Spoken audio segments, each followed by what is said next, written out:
Đóជំរាបសួរបងជាងកាត់សក់ទាំងអស់គ្នាបាទអញ្ចឹងវីដេអូនេះគឺមានជាងគាត់ផ្ញើមិនផ្ញើទេគាត់យកមកធ្វើព្រោះគាត់នៅផ្សារប៉ាងអស័យហ្នឹងទេហើយនេះពីដើមតែគាត់ដាក់ផ្លែរបស់ M10 ម៉ូទ័រ M10 សចិនណានេះពីរគ្រាប់ហើយពីរគ្រាប់នេះគឺខ្ញុំបានសាកហើយ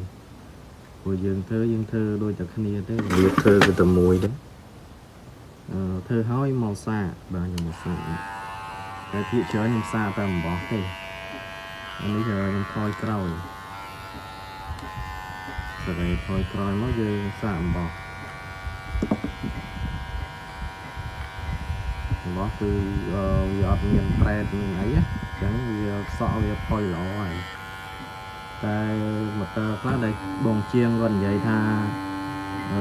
កាត់សក់នៅមុតតែគាត់ថារៀងស្ទើរគាត់និយាយអញ្ចឹងតែដល់ពេលយើងកាត់អំបោះគឺអំបោះហ្នឹងវារៀងប្រែតតែគាត់ថាសក់នៅស្ទើរអញ្ចឹងបើយើងធ្វើឲ្យអំបោះផុយ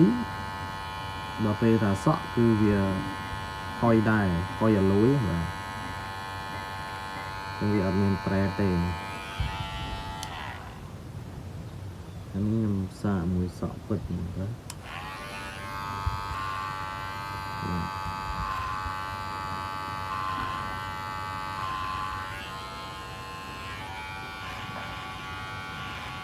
ហើយការមលីងអីគឺអត់មានសទីអត់មានអីទេបងមើលទៅសង្កេតដៃខ្ញុំទៅគឺស្បែកខ្ញុំត្រុតហ្នឹងអញ្ចឹងពីផ្លែនេះគឺវាជាផ្លែធម្មតាទេបាទផ្លែធម្មតាទេមិនមែនផ្លែរបស់ដកទេអញ្ចឹងគឺធ្វើហ្នឹងគឺខ្ញុំបានសាកហើយគឺវាមុតបោះហុយហើយនឹងមុតសក់ហ្នឹងក៏យើងសាកដែរបាទមួយទៀតតើច្រាប់នេះគឺវាលែងមុតហើយយកមកសម្លៀងចាក់មុខថ្មីជាងគាត់និយាយថាសក់នៅមុតទេតែគាត់ថារោមតឡាចអីវាលែងស៊ីហើយបាទអញ្ចឹងខ្ញុំសាកសក់មកបាទសាកសក់មកនេះ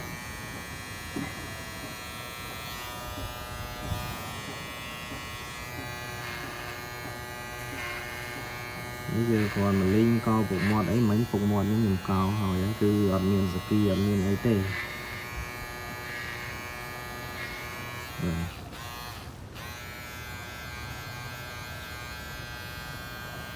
យើងអាចសកត់បានអត់មានសគីអត់មានគឺ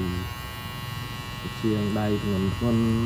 និយាយរួមទៅយើងធ្វើនេះគឺយើងប្រើបាន2កលៈមួយកលៈយើងអាចកោពុកមាត់អាចមកលីងសក់ក៏បានហើយច្រាប់វាស៊ីមកជុំវាមិនស៊ីស្អាតពេកតែយើងត្រូវតែប្រើឡាមធម្មតាជាងយើងឥឡូវគឺត្រូវតែប្រើឡាមបើអត់ប្រើឡាមគឺមើលអត់ស្អាតអញ្ចឹងយើងច្រាប់បានមកជុំហើយមកលីងកោពុកមាត់អីគឺវានៅក្នុងផ្លែតែមួយហ្នឹងបាទបើយើងយកច្រាប់ស្អាតអានឹងយើងមកលីងអត់ស្អាតទេមកលីងអាចសគីបាទអញ្ចឹងអរគុណសម្រាប់ការតាមដានហើយមាន page មួយជាងរ៉ាត់សំលៀងត្រង់លើកាត់សក់និង TikTok ផងដែរបាទហើយមកវឹកមុនហ្នឹងគឺបានដើរសំលៀងដល់កន្លែងដែរដែលខ្ញុំដើររកមួយហើយដើរឲ្យគេសាកអញ្ចឹងទៅបើគេពេញចិត្តនឹងគេមករកហើយថ្ងៃក្រោយហើយបើគេគិតថាទឹកដៃយើងស្ទើរអានឹងក៏មិនអីដែរព្រោះយើងធ្វើបានប៉ុណ្ណឹងបាទអរគុណច្រើនសម្រាប់ការតាមដានបាទ